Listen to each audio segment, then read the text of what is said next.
Bonjour à tous, bienvenue dans ce webinaire sur le développement des filières biosourcées avec le monde agricole. Je vais peut-être attendre quelques minutes que les participants aient le temps de nous rejoindre.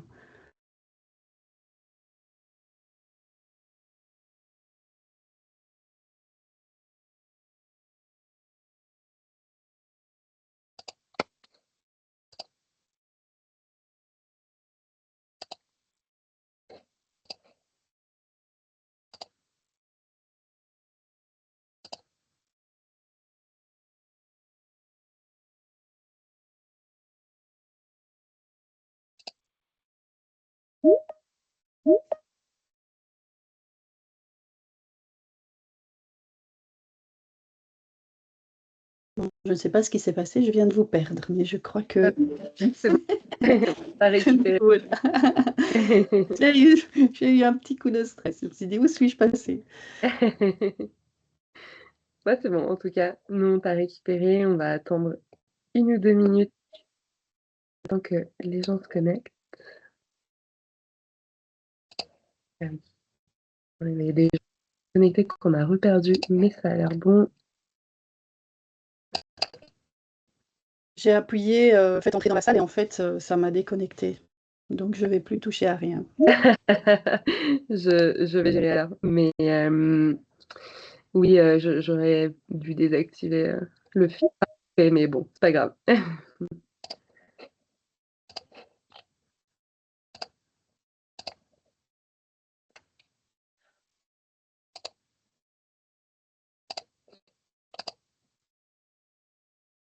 Merci à tous en tout cas de nous rejoindre aujourd'hui.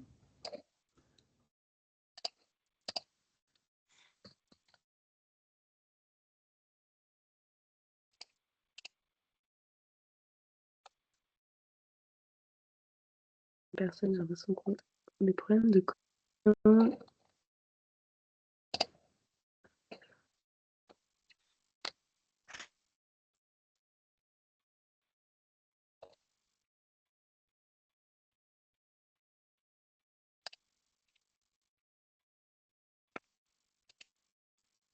Est-ce qu'on attaque avec les règles du jeu le temps que... Je peux commencer si tu veux.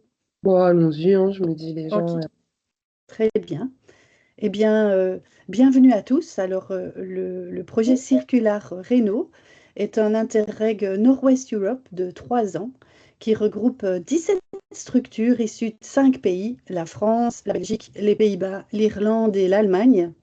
Alors, nos travaux communs, comme dans tous les interregs, ils visent à effacer les frontières et, dans notre cas spécifique, à développer les filières biosourcées. Alors, dans le cadre de ce projet, avec les partenaires, nous avons développé et mis en œuvre des modules pour façades et toitures pour accélérer la rénovation par l'extérieur avec des matériaux biosourcés. Alors, on a 3 sites pilotes dans 3 pays. On a un immeuble rénové par Vilogia en France. On a des maisons individuelles rénovées aux Pays-Bas par Wonion et Wonion, c'est des petites maisons individuelles.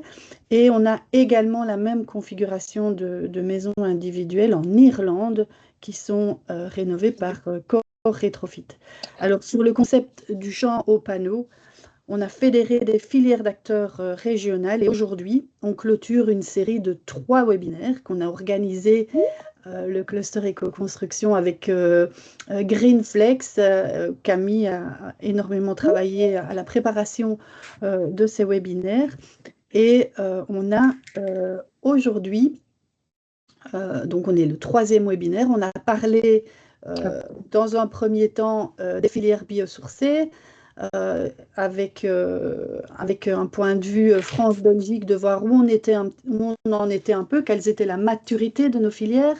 Et puis, vendredi passé, on a parlé de toutes les questions financières du montage d'une filière biosourcée. Et aujourd'hui, webinaire de clôture, on va parler plutôt de matériaux, de culture et de pratiques agronomique. Et alors là, on va d'abord commencer par une table ronde qui sera animée par Camille. où il y aura Arnaud Dignan de Interchambre, Mathieu Euzen de la Chambre d'agriculture de Bretagne, Guillaume Delannoy de FRD Codem, Laura Fagnan de Valbium et Cécile Boers du réseau français de construction paille. Merci à tous de nous avoir rejoints. Et moi, ensuite, je reprendrai la parole pour animer le retour d'expérience et la success story finalement de cette collaboration franco-belge entre Ecowe et Yellow. Mais peut-être un petit point important sur les petites règles du jour. Euh, Aujourd'hui, si vous avez envie de poser des questions, n'hésitez pas à utiliser le petit onglet questions-réponses et à garder le chat pour nos petites conversations en simultané. N'hésitez pas à poser des questions tout au long de la présentation. Euh, nous sommes, Camille a prévu que ce webinaire puisse être interactif, donc n'hésitez pas à prendre la parole quand vous avez une opinion à déposer. N'hésitez pas aussi à couper vos micros pendant que les orateurs s'expriment. Il y a parfois des petits bruits qui nous échappent. Et puis aussi, vous êtes les bienvenus avec votre caméra active. C'est aussi beaucoup plus agréable de se parler en se voyant. Et au fur et à mesure ou à la fin de ce webinaire, vous aurez Tienan de Greenflex qui enverra quelques petites questions sous forme de quiz auxquelles on vous demandera de répondre. Mais je passe maintenant la parole à ma partenaire de projet, Camille Poutrin de Greenflex. Bonjour à tous, merci pour l'introduction. Alors, on va attaquer tout de suite cette première table ronde. Je pense qu'on va avoir une petite heure de table ronde sur le sujet, 50 minutes. Et puis après, comme tu disais, on parlera plutôt du retour d'expérience en deuxième partie. On va commencer par une présentation de nos différents intervenants. Donc, je vous propose de commencer dans l'ordre de l'image, hein, avec un petit tour de table pour se dire qui vous êtes, quelle culture vous représentez et peut-être les cultures, vu que c'est le sujet du jour, les cultures quelque part dont vous avez connaissance. Arnaud, je pense que le côté culture est un peu divulgaché dans le titre d'Interchambre, mais je te laisse quand même te présenter. Oui, en effet. Bonjour à tous, je m'appelle Arnaud Tignan, donc je représente la structure Interchambre, qui est l'interprofession du chanvre industriel français. Et donc en tant qu'interprofession, elle représente les acteurs de la filière, autant les acteurs de l'amont que de l'aval. Et donc, en effet, un peu divulgateur avant que je le dise, mais je travaille sur la culture du chanvre, avec dans mes missions de porter les enjeux agronomiques de la filière, mais également le développement des marchés. Merci beaucoup. Mathieu, on va faire dans l'ordre d'image. Donc Mathieu, je te laisse prendre la suite. Ok, on va passer à l'ouest. Du coup, Mathieu Zin, je travaille à la Chambre d'agriculture de Bretagne, je suis basé à Plérin et je suis chargé de mission projet alimentaire, filière territoriale et bioéconomie à la Chambre d'agriculture. Alors, dans les missions, je vais travailler sur l'émergence de filières et notamment avec un gros zoom sur les filières de plantes à fibres. Dedans, je vais avoir le miscanthus avec les différentes valorisations qu'on peut avoir. Via un appel à projet de la région, on travaille sur sa valorisation en éco-construction. Sur le chanvre, on travaille sur plusieurs projets et études justement sur des territoires qui veulent développer la filière chanvre.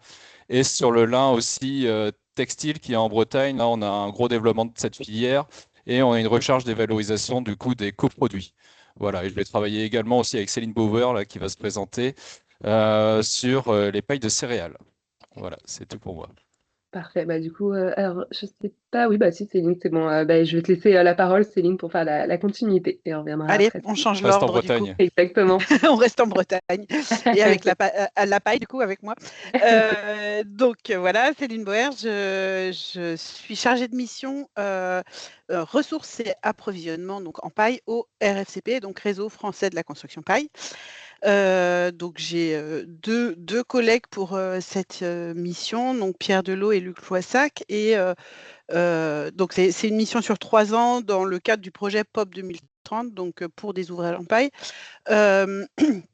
Et on travaille vraiment autour de deux sujets principaux. C'est le gisement en paille, la ressource en paille. Est-ce que finalement on a suffisamment de paille pour l'usage en construction et rénovation? Et puis ensuite, allez, je divulgage, oui, on a suffisamment de paille. Donc après, comment on fait pour s'approvisionner? Voilà.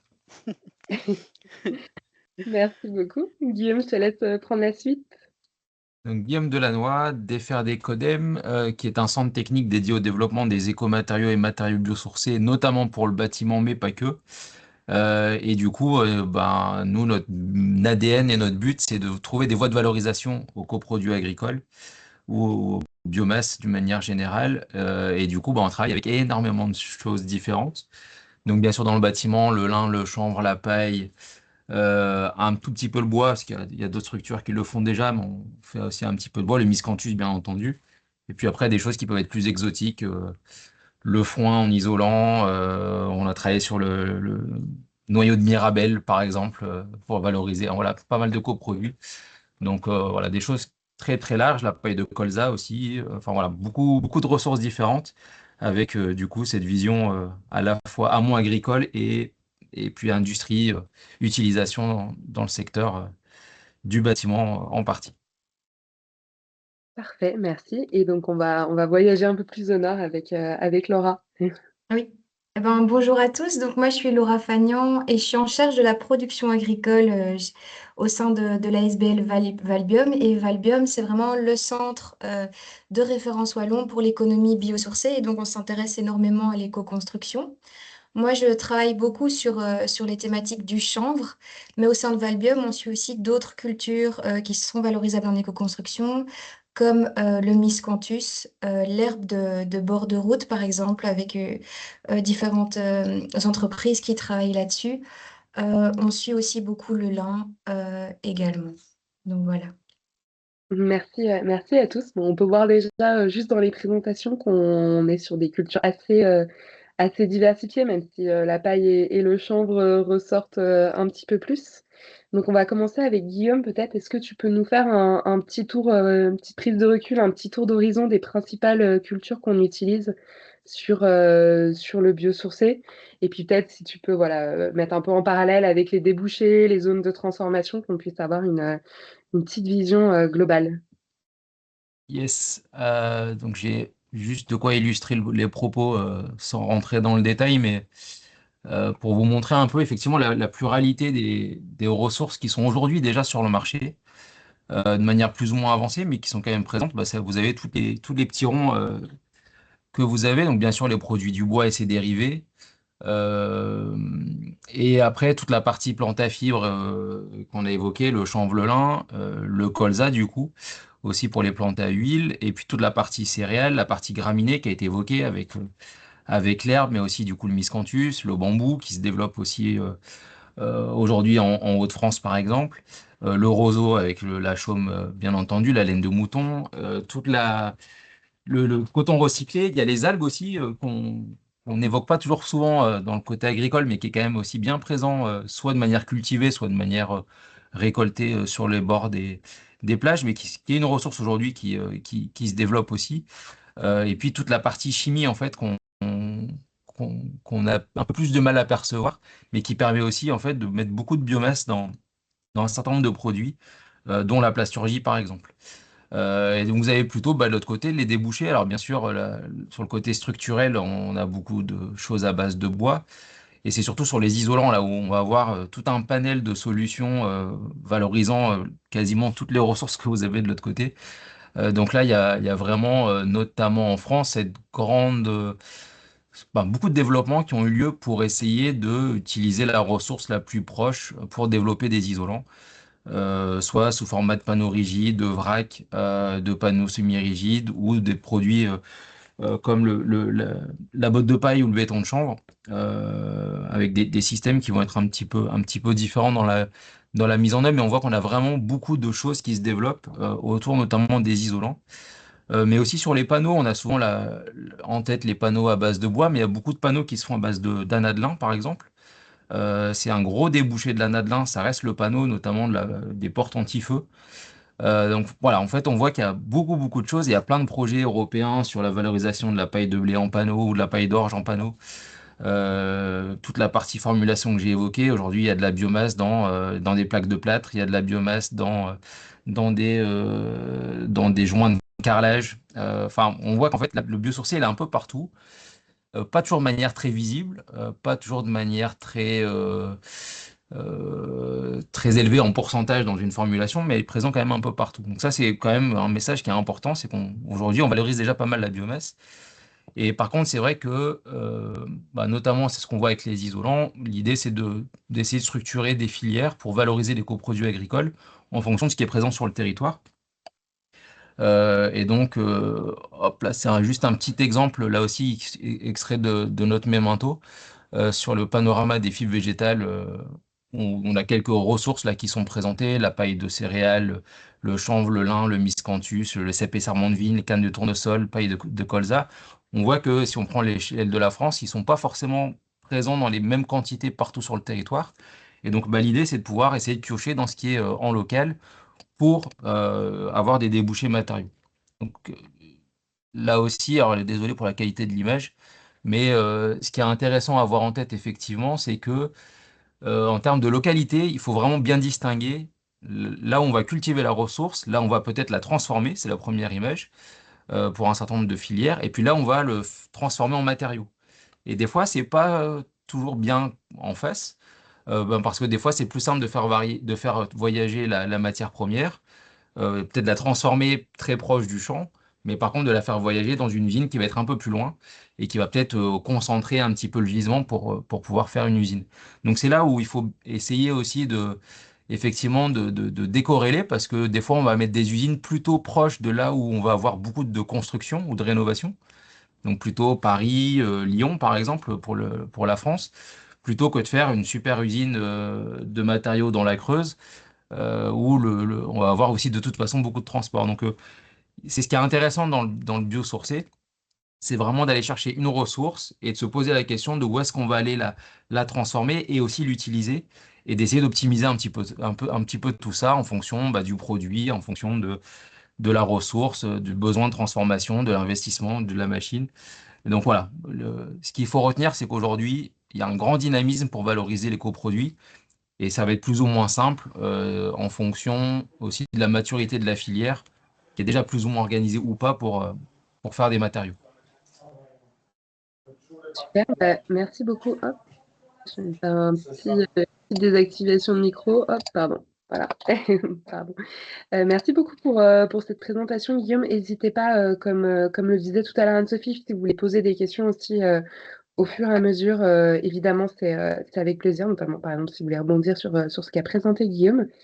Sinon, Laura, est-ce que tu peux peut-être mettre en parallèle ce qui vient d'être dit avec ce qui se passe en Belgique pour qu'on ait un petit peu la vision Oui. des territoires, s'il te plaît? Mais justement, je voulais rebondir sur ce que Guillaume vient de nous montrer avec les acteurs de première et deuxième transformation. En fait, nous, ce qu'on voit en Wallonie, c'est que au niveau de la première transformation, pour produire ces matériaux isolants, ben là, on manque quand même d'acteurs. On a des petits acteurs qui sont investis par le passé. On voit qu'il y a un intérêt pour développer ce genre de chaîne de valeur, mais il manque d'acteurs au sein de la première transformation. Par contre, on a des acteurs bien établis, par exemple en chanvre, qui sont présents sur notre territoire ici en Wallonie, qui produisent déjà les matériaux finis et les commercialisent. Donc on voit un potentiel pour la valorisation. Mais par contre, au niveau de la production, c'est un peu plus compliqué. Par contre, pour avoir eu par le passé des cultures de chanvre avec des surfaces qui augmentent, qui rebaissent, etc., on voit vraiment un engouement des agriculteurs pour ce genre de culture, parce que très souvent, ce sont des cultures qui sont très avantageuses d'un point de vue environnemental. Ça permet vraiment de casser les rotations et ce genre de choses. Et du coup, on voit que les agriculteurs sont demandeurs d'avoir ce type de culture sur leurs exploitations. Mais malheureusement, encore maintenant, on manque encore un petit peu d'investissement pour concrétiser et pérenniser ce genre de chaîne de valeur. Merci beaucoup. Anne-Michel, je ne sais pas si vous voulez compléter ou poser une question. Oui, excusez-moi, je vais peut-être tout petit peu nuancer, Laura, si tu veux bien, ce que tu viens de mentionner. En fait, on a beaucoup d'industries, sauf que c'est le problème de la demande. En fait, nos industriels sont entre 20 et 40% des capacités de production actuelles. Donc, ça veut dire que du jour au lendemain, ils pourraient doubler leur production. On a plus d'une vingtaine de producteurs en isolant biosourcé. Et tu parlais de la première production, mais la plupart n'ont pas nécessairement besoin d'une transformation. Je pense particulièrement à la paille, justement.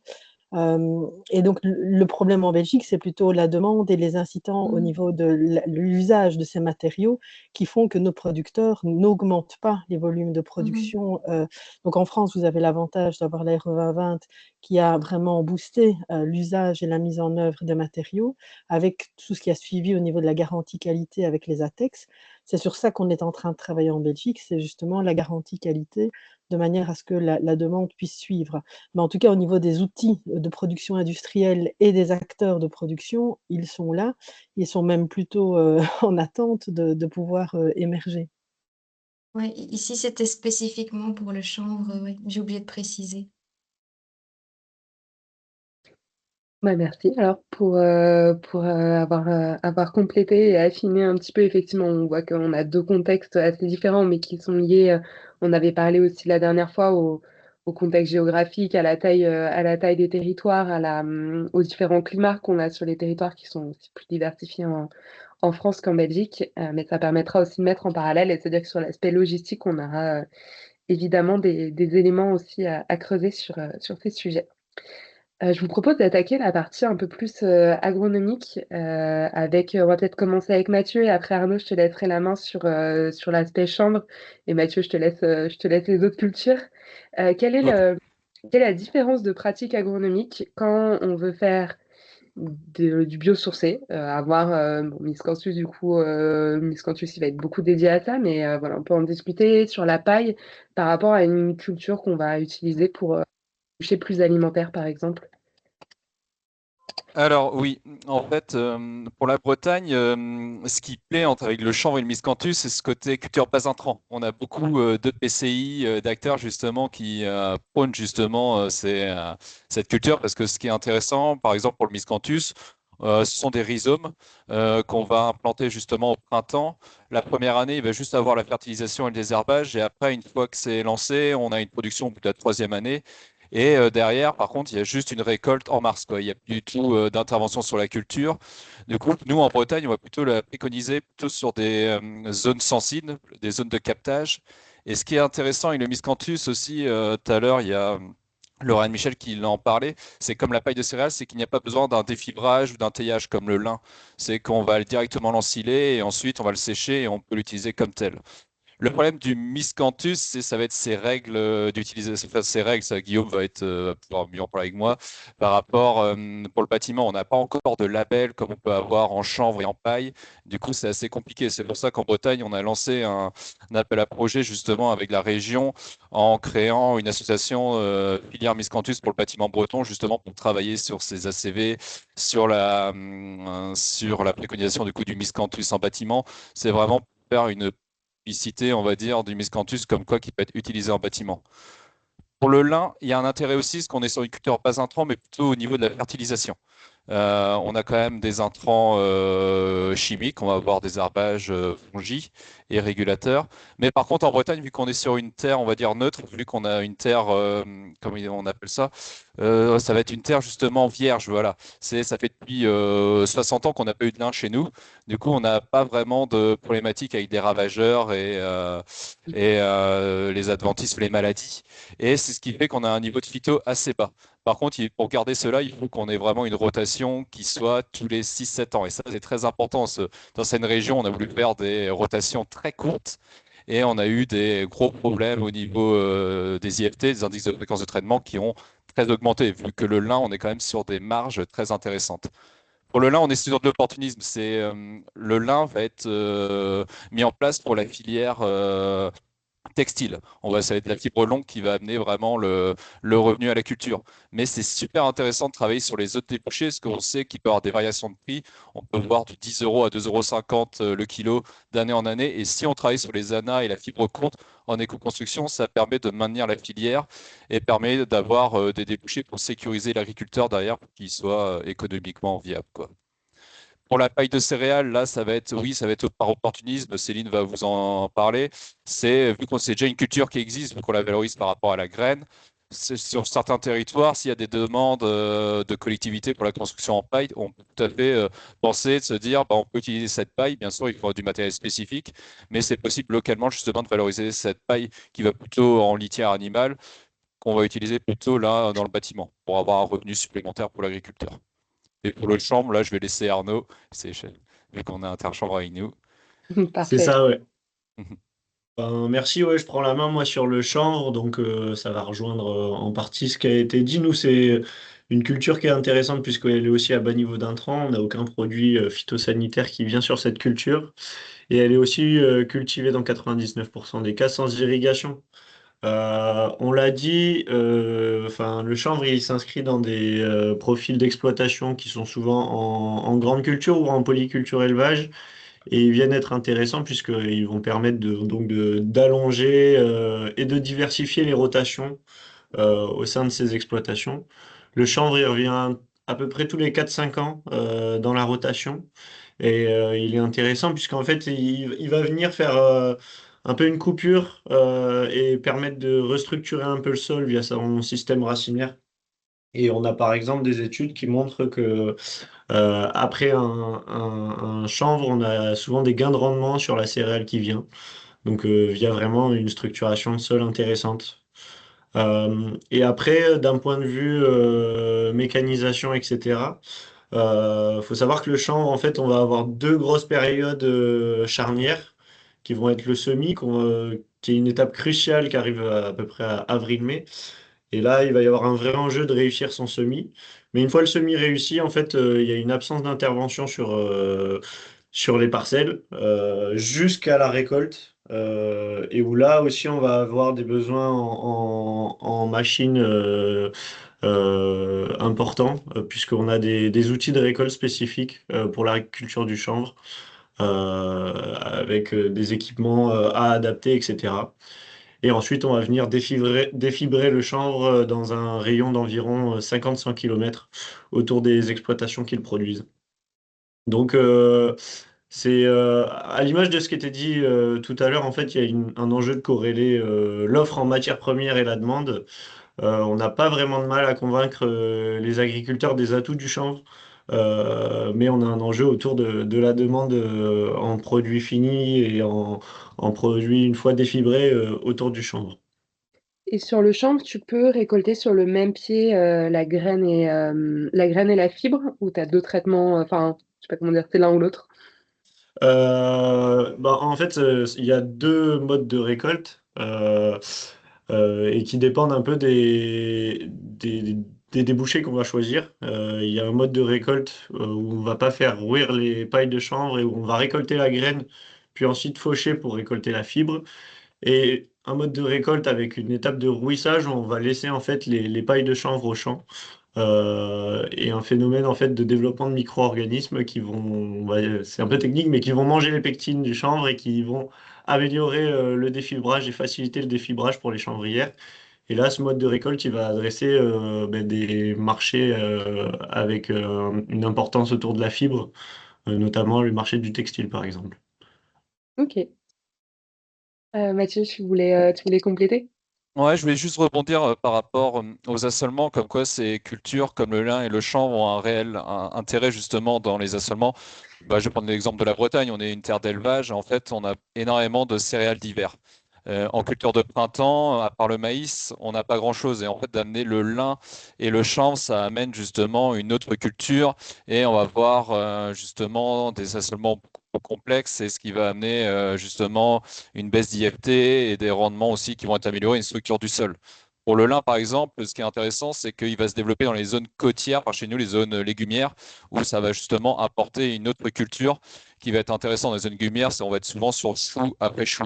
Là, d'avoir du lin justement dans cet assolement, on va surtout le mettre après une céréale. En fait, ça fait 2 ans sans légumes, ce qui va régénérer la terre et ça va permettre d'améliorer la structure du sol. Et pareil pour le chanvre dans les systèmes plutôt élevage, où là, il y a un réel intérêt pour le rallongement des rotations. Voilà, c'était juste pour le côté. Ouais. Et même pour corréler ce que tu dis, dans la filière chanvre, il y a un appel à projet qui est en cours, qui est l'appel à projet Ecophyto IFT-2. Et en fait, il va venir montrer que lorsqu'on met le chanvre dans une rotation, ça permet de diminuer les doses d'herbicides sur les 2 années qui suivent le chanvre. Ça, c'est lié à son pouvoir couvrant qui empêche le développement d'adventices. Et du coup, on va avoir des preuves concrètes de ce qu'on affirme là maintenant. Et puis Super, vous avez merci. votre PSE chanvre aussi qui permet aussi de. Qui certifie ouais, des aspects biodiversité, eau et carbone que je vous invite à consulter. J'ai déjà intervenu au titre du PSE dans un des webinaires précédents, donc n'hésitez pas à aller regarder le replay. On vous enverra les 3 liens des webinaires quand celui-là sera chargé. Donc, vous pouvez regarder si vous voulez plus de détails sur le PSE, en effet. Céline, je vais effectivement compléter et je suis preneuse en même temps, donc tu vas avoir la Oui. main d'en savoir plus sur la paille aussi. Enfin, voilà, la différence, les graines, si on veut de la fibre en plus, comment est-ce qu'on travaille la paille. Donc, vas-y, je te laisse compléter. Alors, je veux bien, je peux mettre. Parfait, Ah oui, oui, vous parfait. voyez mon écran. Bah, Oui, parfait. n'hésite Oui, c'était pour compléter par rapport à la paille. Donc, nous, on a effectivement, comme l'a dit Mathieu, c'est un gisement d'opportunité puisqu'on cultive d'abord une céréale, en général pour le grain. Donc, dans le cadre de nous, l'usage en construction, ça va être plus le blé comme céréale. Mais en tout cas, le blé va servir pour l'alimentation, soit l'alimentation humaine, soit l'alimentation animale. Et donc, nous, on va profiter de ce gisement et en utilisant du coup la tige qui s'appelle la paille. Donc, on n'a pas de concurrence. On n'utilise pas 1 hectare juste pour un matériau de construction, mais donc c'est un coproduit. Et donc, je disais tout à l'heure, alors comment je passe ici, voilà. Euh, que en fait, on a réalisé une étude par rapport au gisement de paille en France. Et en isolation, on utilise très très peu de matière, en fait, même pour les autres matériaux, hein, pour isoler. Finalement, ça ne représente pas des volumes très importants. Et donc, par étude statistique, en fait, on en est arrivé à se dire que si on voulait isoler 10% de toutes les constructions neuves actuellement en France, il nous faudrait mobiliser 1% de la paille produite en France.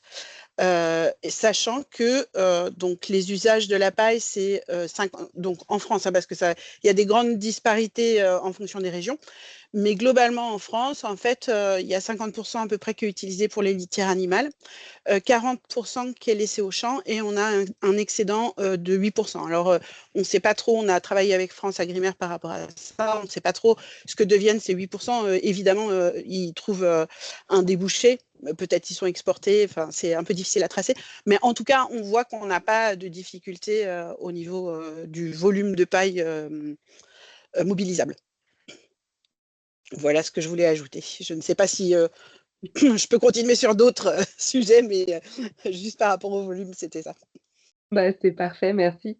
Non, et puis après, on va reparler de la logistique ensemble. Je ne sais pas si, Laura, t'hésites pas à compléter s'il y a des choses en Belgique où tu dis là, c'est un peu différent ou un peu similaire. De toute façon, je t'hésite pas. Je sais pas si là, tu veux compléter quelque chose, mais. Oui, bah, peut-être par rapport à la paille, nous en fait elle est toute la paille qu'on produit est valorisée parce qu'on a beaucoup de systèmes en fait en grande culture où on manque parfois de matière organique et du coup souvent on la broie et on la restitue au champ et du coup finalement on arrive dans des systèmes où parfois on va aller rechercher de la paille chez nos voisins comme en France où on importe beaucoup de paille, mais par contre on a quand même des systèmes de valorisation de paille en éco-construction comme PailleTech, où en fait, pour certains agriculteurs, ça reste un débouché assez intéressant et une voie de valorisation un peu différente. je peux compléter par rapport à ça. En fait, on s'est intéressé aussi à aller un petit peu plus loin. Alors, j'ai une slide par rapport à ça. Donc là, c'est les différents. Peut-être je peux présenter ça aussi, les différents formats, parce qu'on Bah, on a, carrément. on a dit donc il y a une partie de la paille qui peut être produite directement au champ. Donc il y a vraiment juste une transformation, c'est le pressage dans le champ. Et ça peut être utilisé juste dans la maison ou le bâtiment d'à côté. Mais ensuite, cette botte de paille, en général, elle fait donc les dimensions classiques des presses, donc de 36-46 de section, avec une longueur qui peut être variable. Ce qui nous arrange pas trop pour l'ossature bois, parce que les entraxes classiques d'une ossature de bois, c'est 60 cm. Et sachant que la longueur est variable, mais on ne peut pas avoir une régularité à 5 ou 10 cm près. Et du coup, on a des acteurs qui ont transformé des presses pour pouvoir avoir d'autres formats. Donc là, il y a du coup une deuxième transformation. En fait, là, la paille est récoltée en plus gros conditionnement, en roune, en bique de paille. Et ensuite, c'est reconditionné. Et donc, on a des bottes qui s'intègrent parfaitement à l'ossature bois classique et aussi avec des épaisseurs différentes, puisque la botte standard fait 36 cm d'épaisseur. Quand on est sur de l'isolation thermique extérieure, par exemple, c'est un peu beaucoup. Et donc, avec des bottes de paille qui font 22 cm, là, pour plusieurs des acteurs en France. Et puis, on a aussi d'autres formats. Donc, terre paille, mais ça qui est un peu plus, nous, en filière paille, on ne s'occupe pas trop. Je l'ai mis quand même parce qu'il y a la paille dedans, mais c'est plutôt la filière terre qui va s'occuper de ce format-là. Et sinon, il y a la paille hachée et des panneaux de paille cousus. Voilà, donc on a finalement beaucoup de diversité de produits pour un même matériau paille. Et donc, là où je voulais en arriver, c'était pas ça, c'était voilà, par rapport à la matière organique. En fait, on a travaillé sur est-ce que si on prélève des pailles, donc on a dit 1% par exemple pour construire 10%, mais si on voulait faire 100%, ça ferait 10% de la paille. Est-ce que finalement, si on va chercher, il y a des régions où on n'est pas excédentaire en paille, si on va chercher dans la paille qui est laissée au sol pour l'exporter du champ, est-ce que c'est un problème? Et du coup, en fait, autant quand on est dans un système avec fumier, là, on a un très bon coefficient d'humification, donc de transformation du carbone frais en carbone humifié. Mais le carbone, pour pouvoir devenir de l'humus, il a besoin d'azote, donc ce qu'on appelle le C sur N. Et en fait, la paille, c'est très déséquilibré puisque c'est surtout du carbone et très très peu d'azote. Et donc, en fait, quand on laisse directement la paille au sol, le coefficient d'humification est que de 15% et on a 85% qui retournent sous forme de CO2 dans l'atmosphère. C'est pas pour ça qu'il ne faut pas laisser au sol, parce que même 15%, il y a des régions où c'est très peu d'élevage, donc même les 15%, c'est intéressant de les avoir. Mais en tout cas, il vaut mieux passer par du fumier quand on peut, dans des régions d'élevage, ou alors par des cultures intermédiaires. Et les cultures intermédiaires, donc comme son nom l'indique, entre deux cultures principales, on met une culture qui va juste servir à apporter de la matière organique au sol. Et du coup, là, on a presque 30% de rendement, donc 2 fois plus que si on laisse de la paille. Voilà. Si je peux ajouter un complément, la pratique de l'agriculteur, en fait, ils vont rajouter un petit peu d'azote au moment du broyage des pailles au champ pour justement balancer cette humidification et l'augmenter. Donc voilà, il y a des pratiques qui sont adaptées, mais évidemment, ça va dépendre de chaque contexte et chaque région, chaque pratique. Bah, merci beaucoup pour tous ces éléments et cette précision. On va reparler de la logistique juste après. Guillaume, tu avais levé la main et après, j'aimerais aussi qu'on parle un peu Bon, je te pose la question en même temps, comme ça je te laisserai faire ta remarque aussi. Mathieu, tout à l'heure, évoquait l'aspect un peu plus réglementation, normes, etc. Et je serais preneuse d'avoir aussi un peu enfin, voilà, des compléments de ta part, mais je te laisse d'abord compléter sur ce que tu voulais dire tout à l'heure.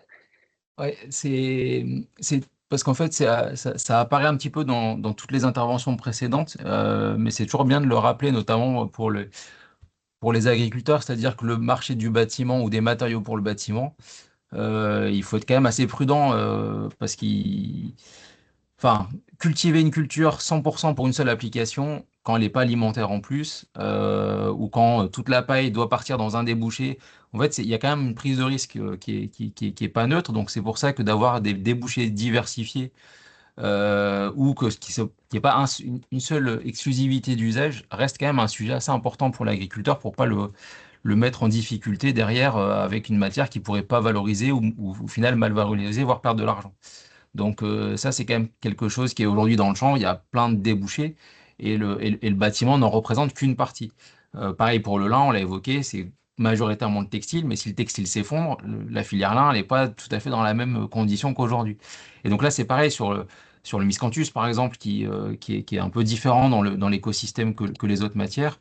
100% bâtiment, bah, si ça décolle pas ou s'il y a des difficultés ou qu'il n'y a pas de poseur, par exemple, dans la région, bah, ça va être un sujet. Donc, je pense que c'est aussi bien d'avoir cette vision qu'il faut faire attention au message qu'on envoie au monde agricole sur les débouchés matériaux, parce que c'est une vraie opportunité pour eux de compléter leurs revenus, et ça a été dit, et c'est un vrai sujet. Et le secteur du bâtiment le permet, et on a plein d'exemples où ça aide vraiment le monde agricole.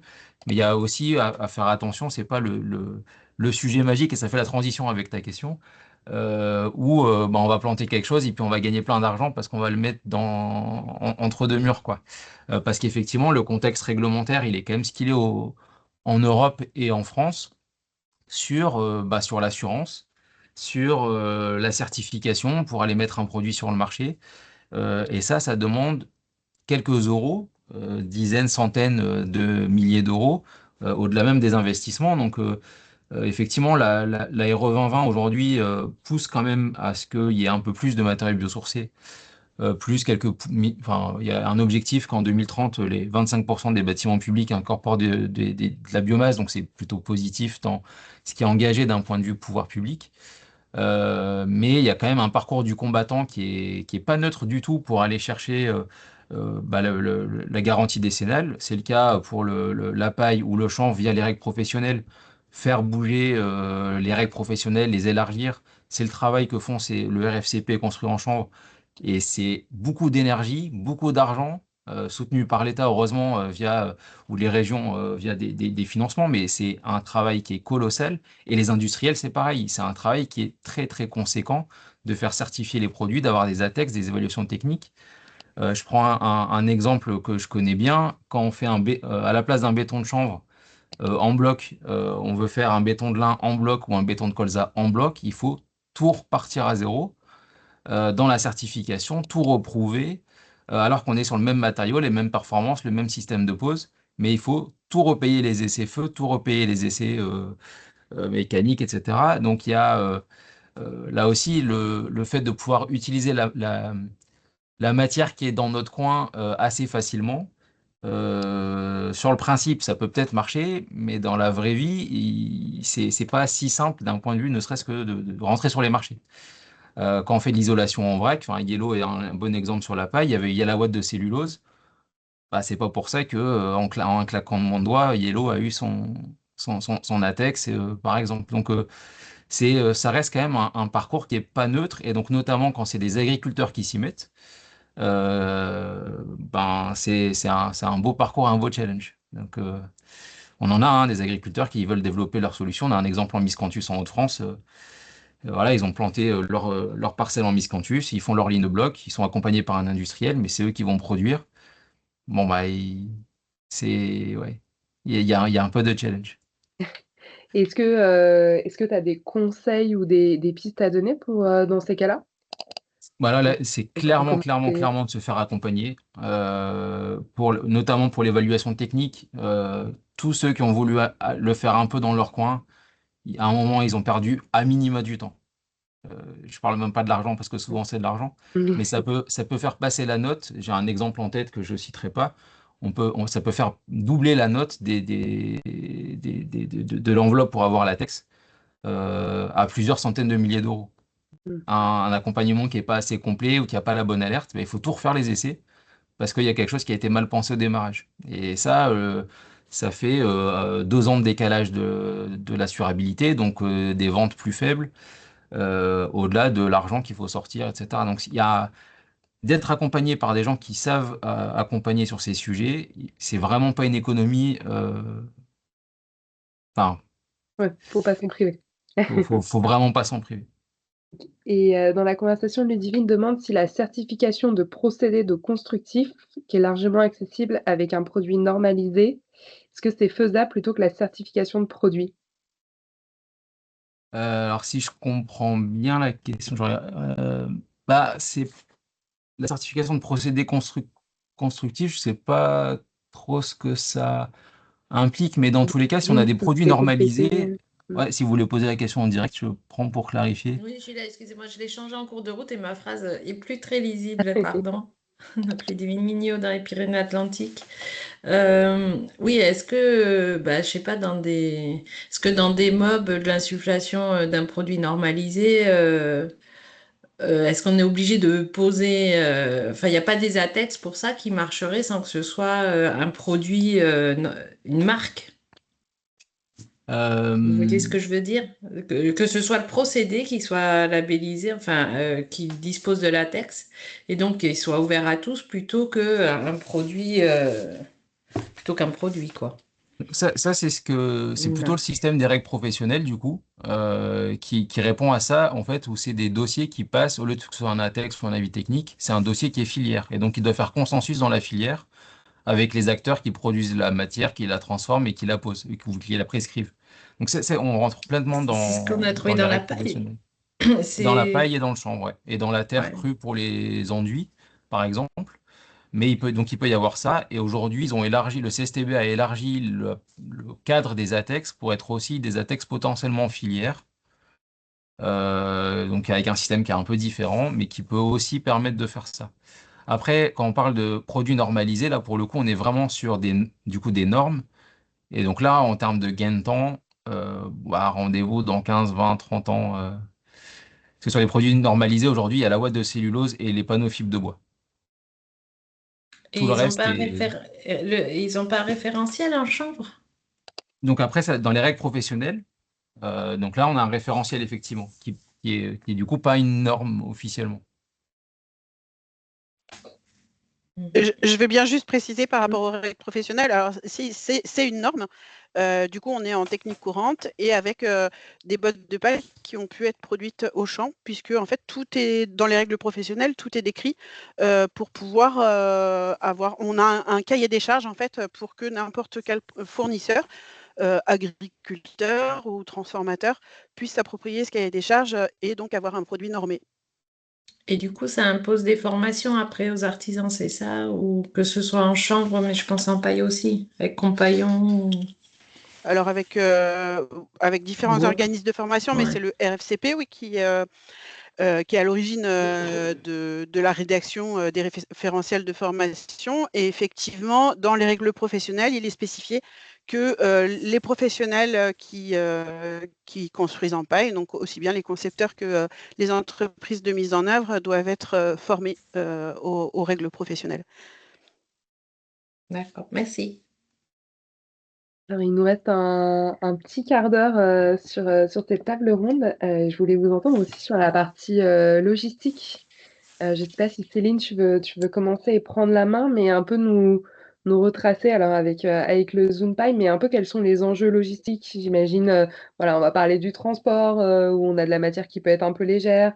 Sur le stockage, il y a sûrement des spécificités aussi à avoir en tête, qu'on ne peut pas stocker de la même façon que des bottes de paille en bord de route. Donc voilà, si tu peux nous éclairer un petit peu sur cette Oui, partie-là. Et puis, alors je vous laisse évidemment tous compléter si je besoin. peux faire aussi un partage. Alors en fait, il y a deux choses différentes. Il y a soit pour le porteur de projet, on va dire, hop là, la maîtrise d'ouvrage, comment on fait pour s'approvisionner en paille.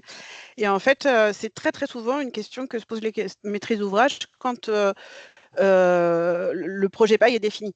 Et c'est assez étrange parce qu'en fait, dans la plupart des matériaux, on fait appel à un professionnel, donc nous, dans notre cas, un charpentier. Et en fait, le charpentier, quand il pose de la laine de bois, par exemple, c'est lui qui fournit la laine de bois. Donc en fait, la première option, et ce qui est le plus fréquent, c'est que, comme pour tous les autres matériaux, on n'a rien à faire, on délègue l'approvisionnement aux professionnels. Et ensuite, malgré tout, alors dans ce cadre-là, on n'a parfois des remarques sur le fait de se dire, bah oui, mais si on délègue aux professionnels, peut-être la botte de paille, ça va être une botte de paille reconditionnée pour avoir les formats qui s'adaptent aux anthrax, etc., comme je l'ai expliqué.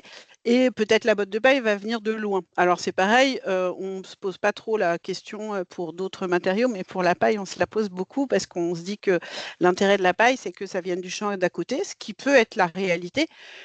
Mais ce n'est pas non plus une obligation. Et en fait, comme la botte de paille dans l'analyse de cycle de vie, donc elle contient beaucoup de carbone, ça veut dire qu'on a un stockage de carbone, enfin, d'équivalent CO2. Et du coup, en fait, quand cette empreinte carbone, on se dit, bah, il faudrait combien de kilomètres pour arriver à zéro, ce qui n'est évidemment pas le but. On a envie de garder cette empreinte carbone négative, mais malgré tout, on voit que on arrive à 0 à 890 km. Donc, on se dit, même si la paille doit faire 100, 200, 300 km, on est encore très, très positif, quoi. Et puis ensuite, effectivement, ça peut être très intéressant. Il y a des projets qui peuvent s'y prêter, ou alors ça peut être vraiment un projet aussi de la maîtrise d'œuvre publique, par exemple, de se dire on va faire appel à un agriculteur sur la commune parce que ça peut avoir, je sais pas, dans leur histoire ou l'histoire du bâtiment, ça peut être important. Mais alors là, attention, je dis comme Guillaume tout à l'heure, il faut se faire accompagner pour ça parce qu'en fait, on ne peut pas dire juste à un agriculteur, bah voilà, il faut produire des bottes pour la construction parce que justement, bah, l'agriculteur doit suivre un cahier des charges et s'il ne le connaît pas, il va forcément te faire des bottes de paille qui ne vont pas être utilisables en construction. Puisque la plupart des bottes de paille produites, on ne peut pas acheter des bottes de paille à un agriculteur et les utiliser en construction. Il faut qu'elles aient été produites pour ça parce qu'il y a des différences de densité, etc. Donc, je ne vais pas rentrer dans les détails, mais en fait, on a fait toute une fiche pour se dire, bah, attention, quand on veut s'approvisionner localement, bah, il faut faire attention que le fournisseur, par exemple, l'agriculteur, dans ce cas-là, soit formé. Donc, il faut qu'en général, il y ait quelqu'un qui puisse l'accompagner au moment du pressage parce qu'il ne va pas savoir quelle densité, etc. En général, ils n'ont même pas le matériel nécessaire, par exemple un humidimètre, etc. Il faut voir comment on fait pour gérer le ramassage, parce que l'agriculteur, il peut dire, OK, je fais les bottes, mais après, débrouillez-vous au champ. Il faut gérer le stockage, et c'est pareil, il faut qu'il soit stocké dans de bonnes conditions, sur palettes, etc. Et puis après, pareil pour le transport, la logistique. Donc, ça veut dire qu'en fait, alors, c'est pas pour ça qu'on ne peut pas le faire, et c'est très chouette, ça peut être très très chouette comme aventure de se dire vraiment on produit des bottes de paille sur la commune et on va les utiliser sur la commune, je sais pas, en chantier participatif par exemple, des fois ça peut se faire. J'avais participé j'avais fait une AMO justement fourniture de paille pour, c'est une commune qui agrandissait l'EHPAD, et puis là, il y avait un chantier participatif pour la mise en œuvre des bottes de paille. Donc c'était vraiment tout un projet et pas seulement un matériau pour le bâtiment. Mais ça veut dire qu'il faut connaître tout ça pour pouvoir vraiment accompagner, et on ne s'aventure pas en général tout seul, quoi. Et donc, par rapport au cahier des charges pour la fourniture, en fait, il y a des choses assez simples à mettre en œuvre pour un agriculteur, mais s'il n'a pas les informations, il ne peut pas le faire. Donc, par rapport au type de paille, dans les règles professionnelles, c'est la paille de blé qui est préconisée parce que tous les essais ont été faits par rapport à la paille de blé. Après, on peut, si on n'a plus besoin d'être normé, on peut utiliser d'autres pailles, mais en tout cas, pour être dans le cadre des règles professionnelles, c'est le blé. Voilà, attention de bien produire des dimensions qui vont être en rapport avec l'ossature, etc. Donc, c'est pareil, il faut vraiment que l'agriculteur et l'entreprise de mise en œuvre, si c'est une entreprise, soit vraiment raccord sur les dimensions. On demande des ficelles particulières parce que la densité est un peu plus élevée. S'il y a des enduits, on demande que les brins soient assez longs pour pouvoir faire une accroche.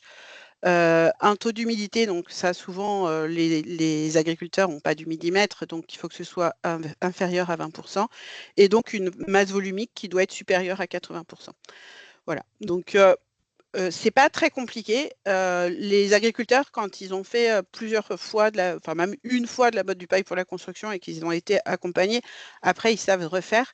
Mais malgré tout, ça veut dire quand même que faut qu'ils aient été accompagnés au départ, quoi. Voilà. Mais ça permet ce cahier des charges très simple. Ça permet que une botte de paille agricole soit normée, et ça, c'est quand même un truc incroyable. Et merci pour ces éléments donc assez précis, j'imagine. Enfin, moi, ça me permet d'y voir plus clair, donc j'imagine que c'est le cas sur d'autres personnes autour de la table. Est-ce que Arnaud, tu veux compléter des éléments sur la logistique sur le chanvre? Est-ce que c'est un peu similaire? Est-ce qu'il y a voilà, des points un peu particuliers? En plus, l'organisation de la filière est un peu différente. Ben ouais, la grosse différence, c'est que pour le chanvre, donc il y a une étape de défibrage. Donc on a des industriels de première transformation qui vont, eux, contractualiser avec les agriculteurs et les producteurs de la matière première. Donc c'est eux qui sont en charge des contrats et qui contractualisent des surfaces données.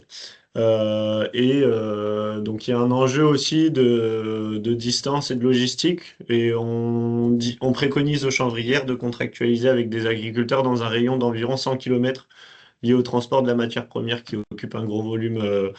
Pour que ça soit une culture qui reste rentable pour les agriculteurs, on préconise un rayon de 100 km. Et ensuite, on va y avoir une étape de défibrage qui est là, assurée par les chanvrières.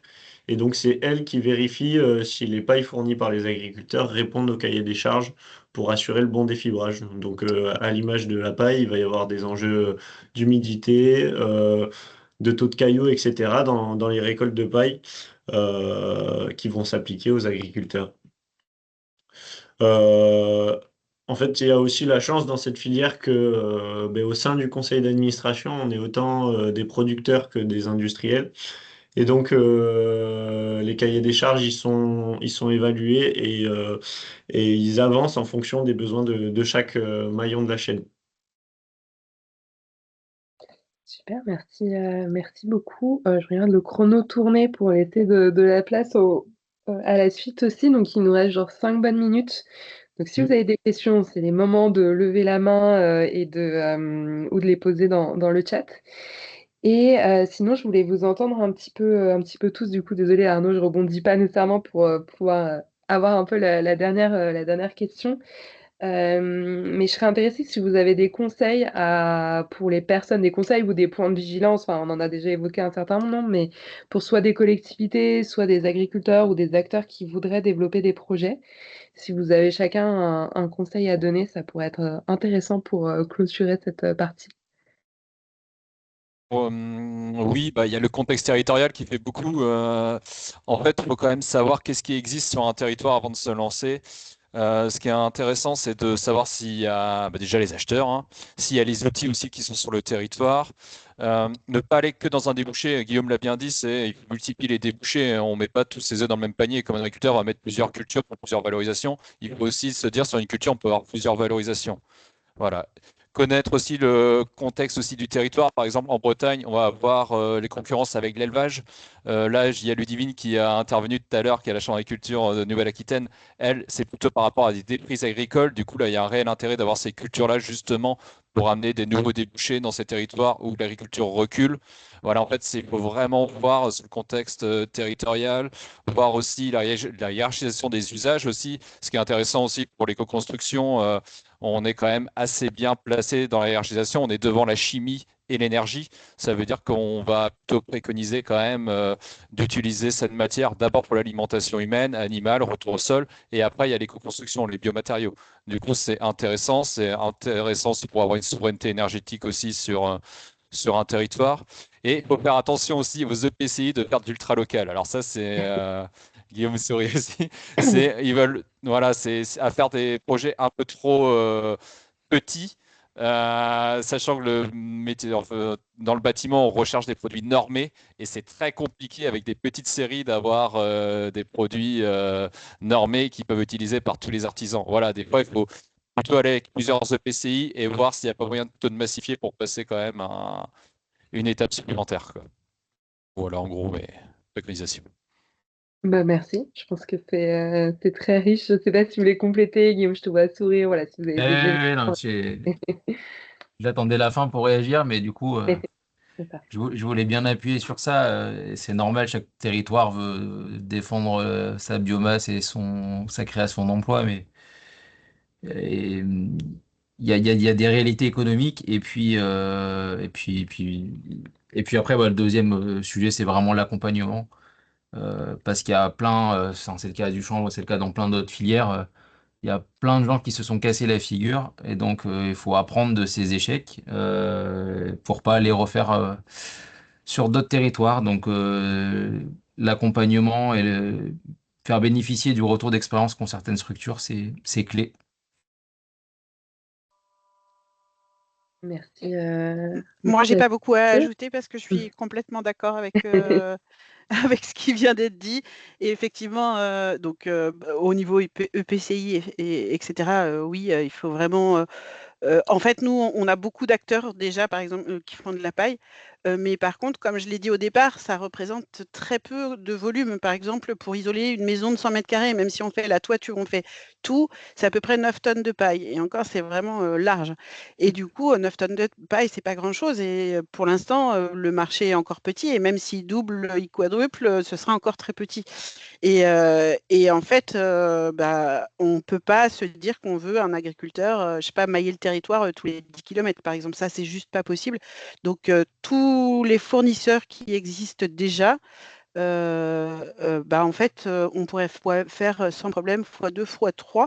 Donc, c'est pas pour ça qu'on ne veut pas qu'il y ait des nouveaux, mais comme l'a dit Mathieu aussi, faut pas qu'ils mettent tous leurs œufs dans le même panier, il ne faut pas investir dans des presses, des groupeurs, etc., juste pour faire des bottes de paille pour la construction, parce que finalement, c'est pas la botte de paille vraiment agricole maintenant qui est la plus vendue, c'est d'autres formats que j'ai présentés et qui s'adaptent plus aux professionnels. Donc, attention de pas aller trop vite en besogne quand on a un projet de faire de la paille pour la construction. Merci. Je ne sais pas si Arnaud, Arnaud ou Laura, je ne sais pas si vous voulez rebondir avant qu'on passe.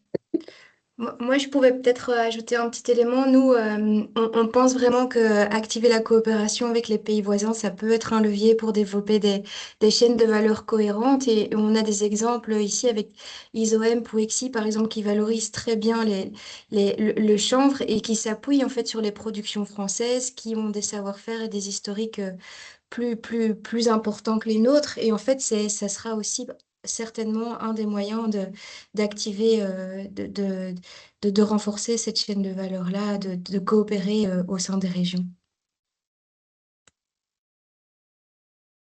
Et moi, pour finir, je suis complètement aligné avec tout ce qui a été dit. Et idem, on voit de plus en plus de projets territoriaux se monter au sein de la filière chanvre.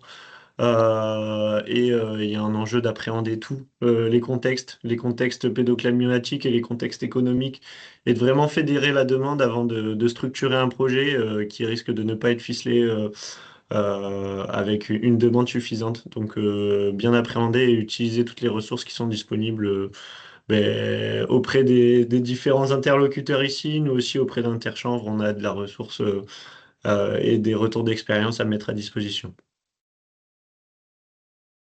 Merci, merci à tous les 5 pour tous ces éléments. Je pense que ça nous permet et d'y voir plus clair et d'avoir des bonnes pistes, j'espère, pour les personnes autour de la table qui ont envie de lancer un projet et déjà qui peuvent aussi vous contacter si besoin. Voilà, je sais pas, je pense si on a le temps, on prendra peut-être 5 minutes de questions à la fin. Je pense qu'on va laisser la parole à Nicolas et Guillaume, et Anne-Sophie, je te laisse prendre la main sur la partie animation de cette discussion. Merci Camille, merci pour tous les échanges précédents. Il y a vraiment des éléments hyper intéressants qui ont été partagés et qui donnent envie, en tout cas, d'aller plus avant et de découvrir toutes ces filières et de les développer ensemble. Un retour d'expérience qui nous tenait à cœur. On avait vraiment envie de clôturer cette série de webinaires par une success story, par mettre en avant aussi les choses qui marchent Et on a eu envie d'en savoir un petit peu plus sur la coopération qui a pu avoir lieu entre Nicolas Rabuel de Yellow et Guillaume Graoué de Ecowe. Et moi, en tout cas, j'ai quelques questions pour vous. Si vous n'en avez, en plus de celle du chat, je veux dire. Et donc, on va commencer par vous écouter, Nicolas Rabuel, nous expliquer un petit peu comment est né pour vous ce projet Yellow. Eh bien, bonjour à toutes et à tous. Donc, Yellow est une coopérative, une société coopérative d'intérêt collectif, qui est la continuité je dirais, d'un projet de structuration de filière. Alors, d'abord en ce qui me concerne, en Limousin, puis Nouvelle-Aquitaine, aussi assez tôt avec le réseau français de la construction paille, au travers d'un programme de développement européen de la construction paille, un projet Interreg Upstro, dont j'assurais la coordination technique et dans lequel on a expérimenté l'isolation d'un gymnase en paille hachée. Et donc la paille hachée. Oui, mais attends. Ah, ça va marcher. Si on t'entend, Guillaume. Salut. Du coup. Ah, voilà. C'est bon, Guillaume, tu nous entends? Je vous entends. Est-ce que vous m'entendez? C'est bon, on t'entend bien. Ah, ok. Est-ce que tu pourras couper ton micro, Guillaume, quand tu parles pas, parce qu'il y a un peu de bruit de fond derrière toi, ou peut-être que ça va s'atténuer, mais... Il y a zéro bruit ici, mais... Ah, bon, bah parfait. Non, mais c'est bon, je croyais que quand tu t'es connecté, il y avait une voix, mais donc c'est parfait, pardon. Ah, oui. Voilà, donc en gros, j'ai expliqué à Guillaume l'émergence du projet Yellow. Donc c'est la réunion de plusieurs acteurs qui se sont rassemblés avec la volonté donc de massifier l'utilisation et la valorisation de la paille dans le bâtiment comme isolant vertueux, tout en garantissant une juste redistribution des ressources aux agriculteurs, des revenus, de la valorisation de ce coproduit agricole, et le format haché, eh bien, pour étendre les usages et les potentiels du matériau paille dans cet autre format, notamment pour la rénovation. Moi, je l'ai expérimenté en 2019 sur du bâti en colombage, où j'étais un peu coincé avec le format bot pour l'insérer dans les colombages. Et du coup, c'est sur un projet de pilote que ça a permis de valider la pertinence de ce format. Et donc, de fil en aiguille, monter cette coopérative qui aujourd'hui réunit plus de 200 associés, que sont les agriculteurs, les architectes, les bureaux d'études, les entreprises de mise en œuvre, mais également des centres de formation comme les compagnons, des maîtrises d'ouvrage, d'autres fabricants comme les fabricants de membranes ou des fabricants de chaux également. Voilà, donc un écosystème assez riche et diversifié, et dont l'objet social est bien de valoriser les coproduits agricoles pour en faire une isolation vertueuse et généralisable, accessible à tous. Merci beaucoup, Nicolas. Alors, Guillaume Graoué de la société Ecowe, qui représente le versant belge de cette success story. Guillaume, est-ce que tu peux un petit peu juste présenter qui tu es et ce que représente Ecowe? Donc, merci Anne-Sophie. Bonjour à tous. Donc, moi, je suis Guillaume Graoué. Effectivement, je suis gérant de l'entreprise Ecowe, qui est basée donc en Wallonie. Et on est une entreprise générale de construction et de rénovation écologique. On est bien évidemment membre du cluster éco-construction. Et on fait tout ce qui est rénovation, construction écologique, donc ossature bois, isolation écologique, enduit à l'argile. Enfin voilà, toute une série de choses en lien avec l'éco-construction, une équipe d'une 15aine de personnes. Et on est toujours à l'affût et intéressé par intégrer des nouvelles techniques. Donc notre volonté, c'est vraiment d'internaliser des techniques, mais après un processus de formation et d'intégration de la qualité de la mise en œuvre, c'est vraiment un point essentiel. Et donc j'ai rencontré Yellow il y a quelques temps et on a un peu cheminé ensemble autour d'un développement ici en Wallonie. Et quand tu dis que vous avez cheminé ensemble, moi, je serais bien intéressée de savoir à quel besoin, en fait, cette collaboration-là répondait initialement. Est-ce que c'était une envie de diversification de ta part, ou bien c'était parce que ça représentait de la valeur ajoutée à tes activités entrepreneuriales, ou bien est-ce que ça répondait à un besoin de rénovation en Wallonie? Quel a été en fait le point de départ de votre envie de travailler ensemble? Bah, moi, je dirais, de mon point de vue, au moins, il y a 2 points de départ principaux. C'est diversifier effectivement les isolants, c'est-à-dire que nous, historiquement, on utilise énormément de cellulose de papier, enfin de ouate de cellulose, comme vous dites, hein, côté français. Et voilà, ça a plein de qualités, ça a beaucoup d'avantages. Moi, dans ma réflexion, je pense qu'un jour du journal des invendus de journaux, ben, ça n'existera plus. Je ne sais pas quand, mais ça n'existera plus. Et donc, toujours, mon rôle comme entrepreneur, c'est d'avoir 1 ou 2 coups d'avance. Et donc j'ai cherché d'autres solutions, en sachant qu'à partir du moment où on fait de l'ossature bois, de l'isolation en vrac, c'est assez pertinent sur le plan économique et de la facilité de mise en œuvre, d'autant qu'on a déjà cette grande expérience et expertise avec la cellulose. Et puis après, le but, au-delà de la diversification, c'est que ça vient apporter des qualités un peu différentes que la cellulose. Enfin, par exemple, en termes de déphasage, de confort thermique d'été, ce qui est quand même un enjeu assez fondamental, même en Wallonie. Et donc, du coup, en recherchant ces deux éléments-là, j'ai voulu développer cette technique-là. Et donc, j'ai rencontré Yellow. J'ai été en formation dans une des formations qu'ils ont fait en France il y a maintenant 1 an et demi. Et puis, j'ai importé cette technique et ce matériau ici en Wallonie. Et pour le moment, on est la seule entreprise en Wallonie à proposer cette technique, mais ce n'est pas le but d'être les seuls. S'il y en a d'autres, c'est très bien aussi, quoi. Très bien. Et Guillaume Delannoy a parlé tout à l'heure du fait qu'il y avait une appréciation technique d'expérimentation qui avait été donnée par le Centre scientifique et technique du bâtiment français.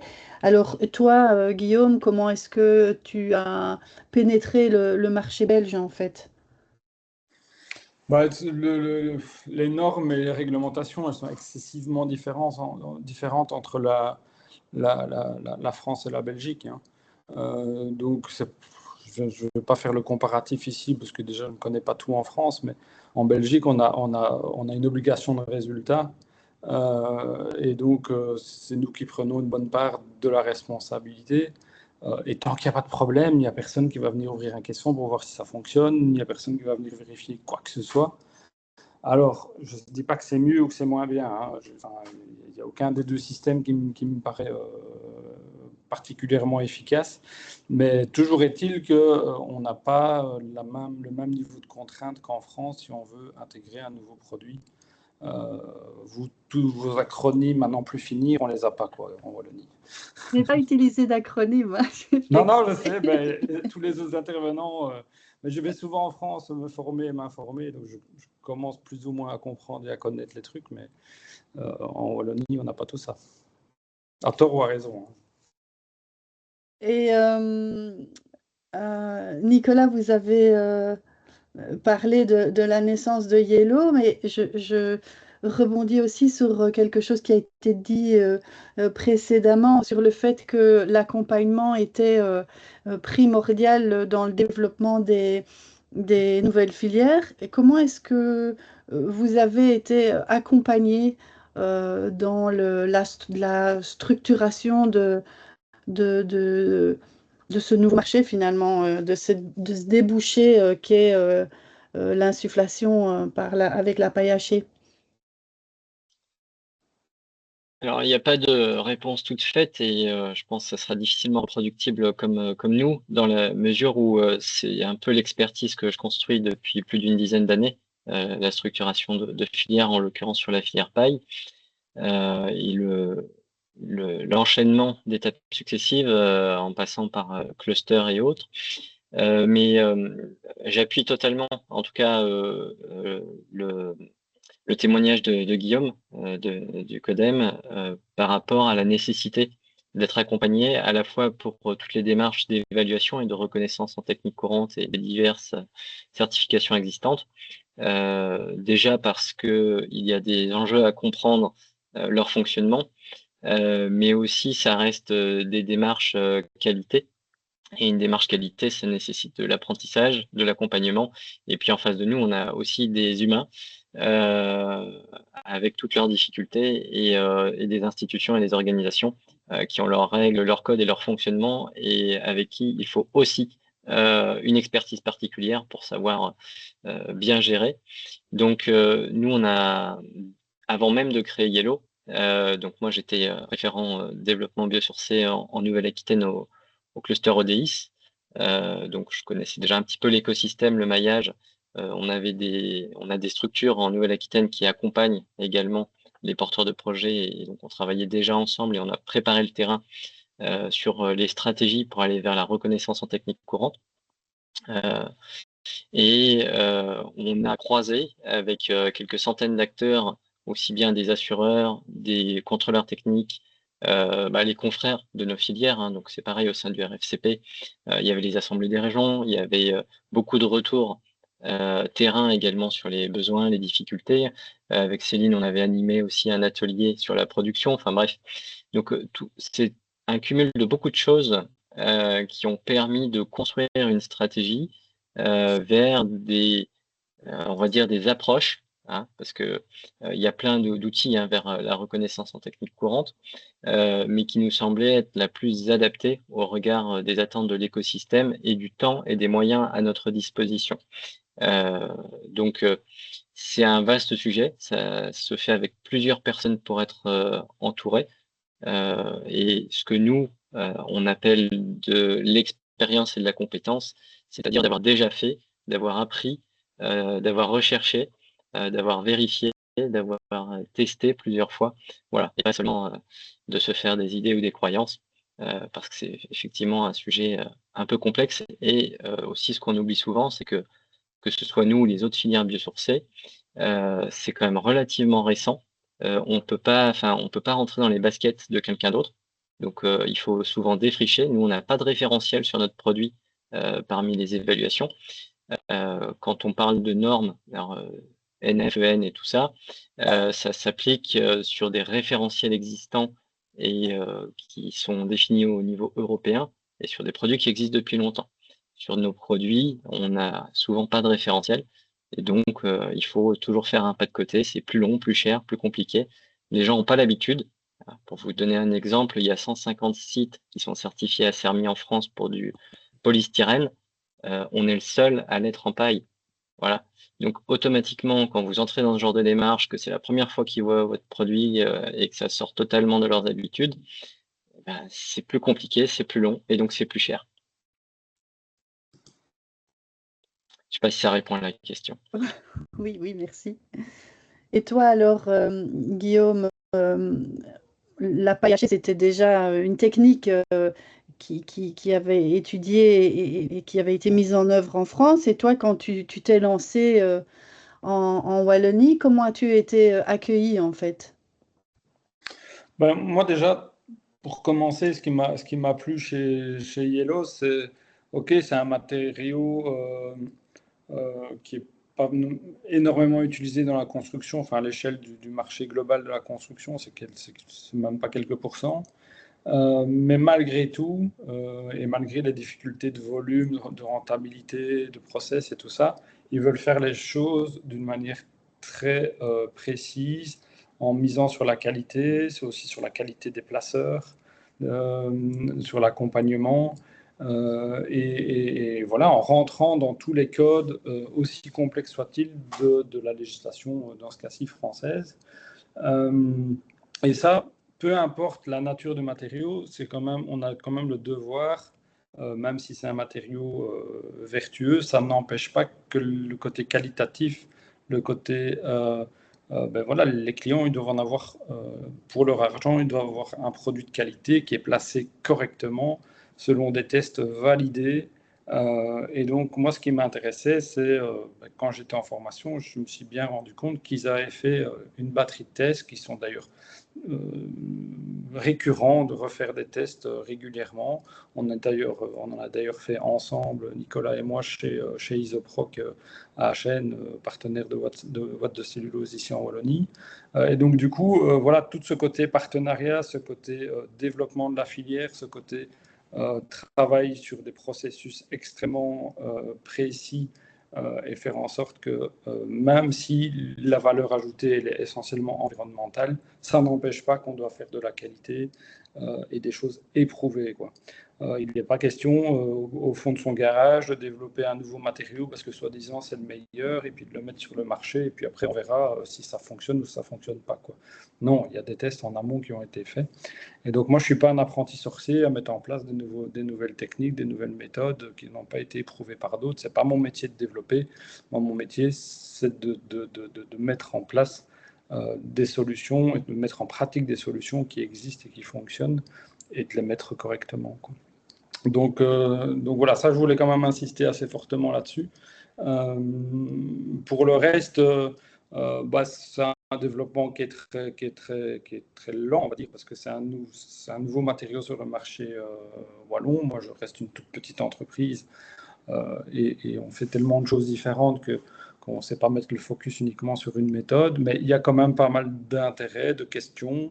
On a d'ailleurs fait avec le cluster une séance d'information où il y a quand même eu ben voilà, de l'intérêt. Moi, j'ai ouvert un de mes chantiers l'année passée où il y a eu aussi une quinzaine d'architectes qui sont venus pour montrer vraiment sur un vrai chantier en cours de mise en œuvre.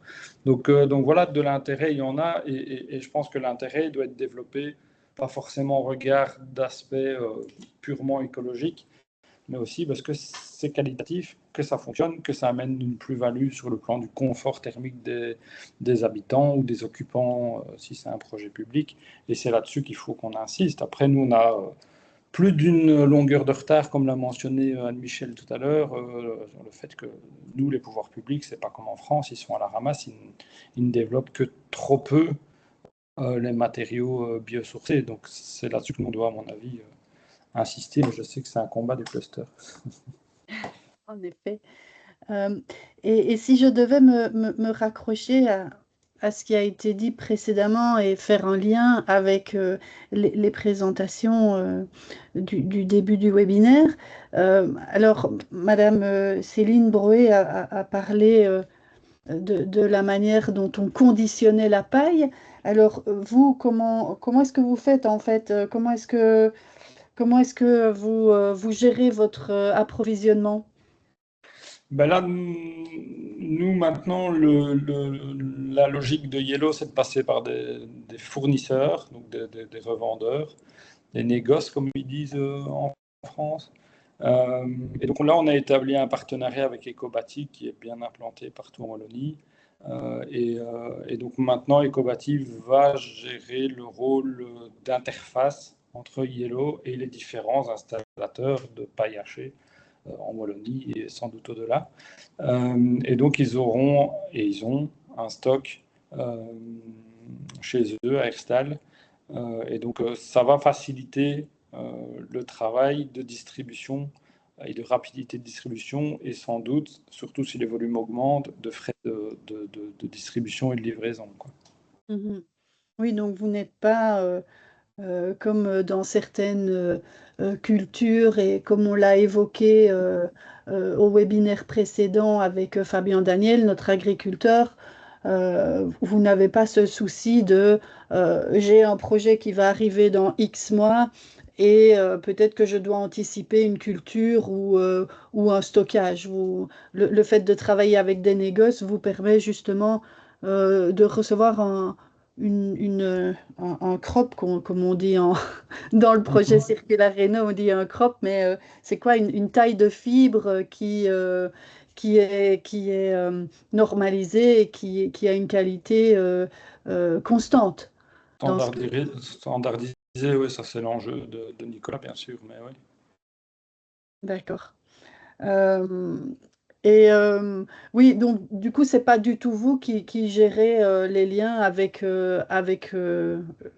l'amont de la chaîne de valeur. Vous avez comme interlocuteur Ecobati qui est un revendeur et c'est Ecobati qui travaille alors avec s'approvisionner. Ben, aujourd'hui, c'est comme ça. Mais il y a encore quelques mois, moi, je passais en direct chez Yellow.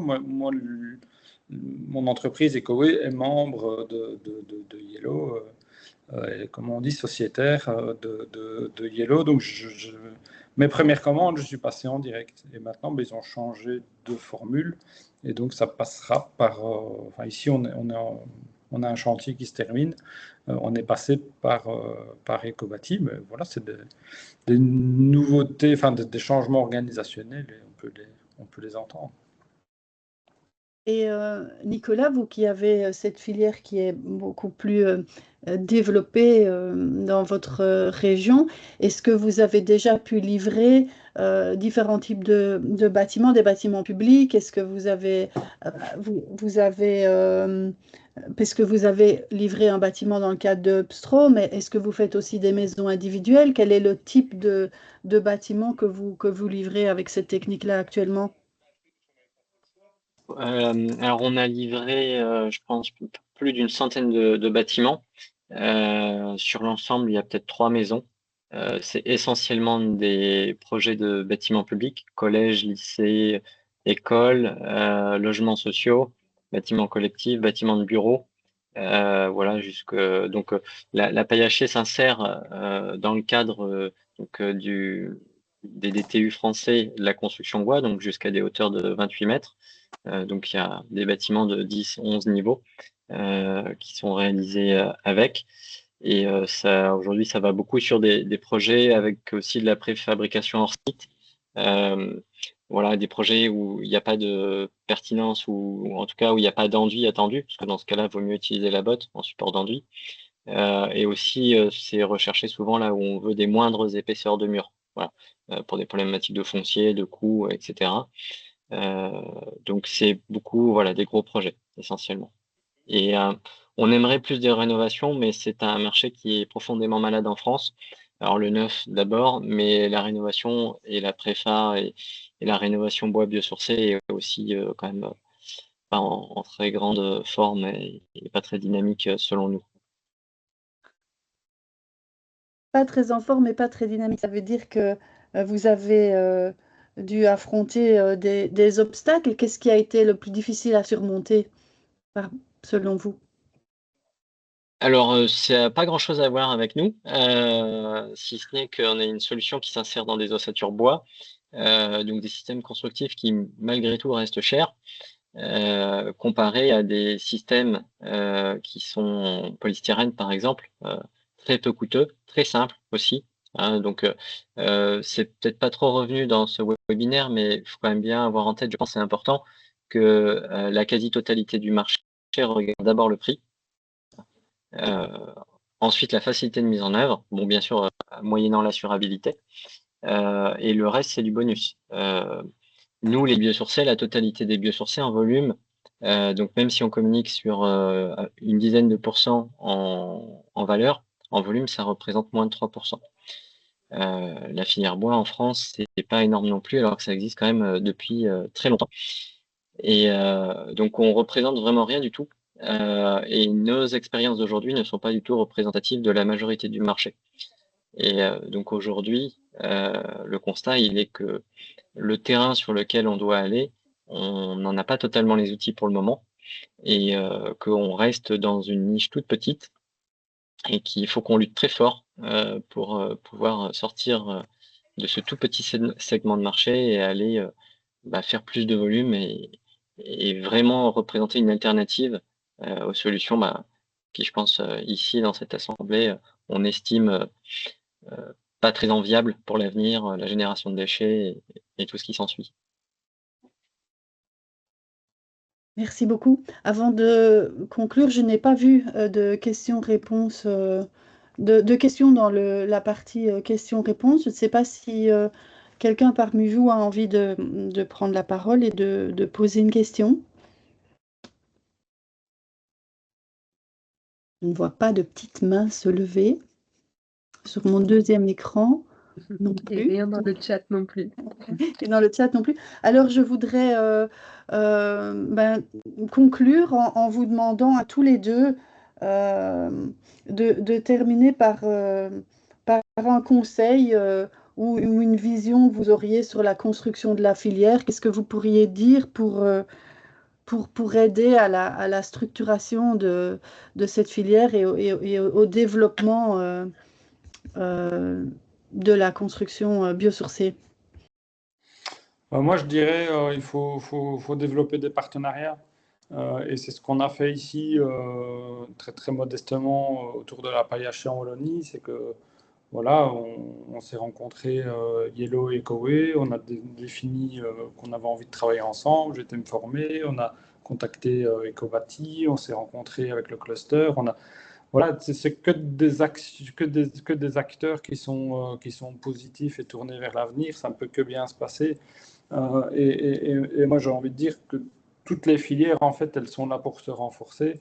Et il y a plein de matériaux qui sont complémentaires, qui sont sans doute concurrents sur plein de segments. Mais le but, c'est de développer les filières dans leur ensemble, de faire en sorte qu'il y ait beaucoup plus de biosourcés qui se développent sur le marché. Si on passe son temps, parce que j'entends quand même souvent des reproches entre filières, en France, je ne sais pas, mais en tout cas, à Wallonie, beaucoup. Si on passe son temps à essayer de décrédibiliser en fait son copain, alors qu'on devrait d'abord décrédibiliser le polyuréthane, c'est pas ça qui va faire développer les filières, quoi.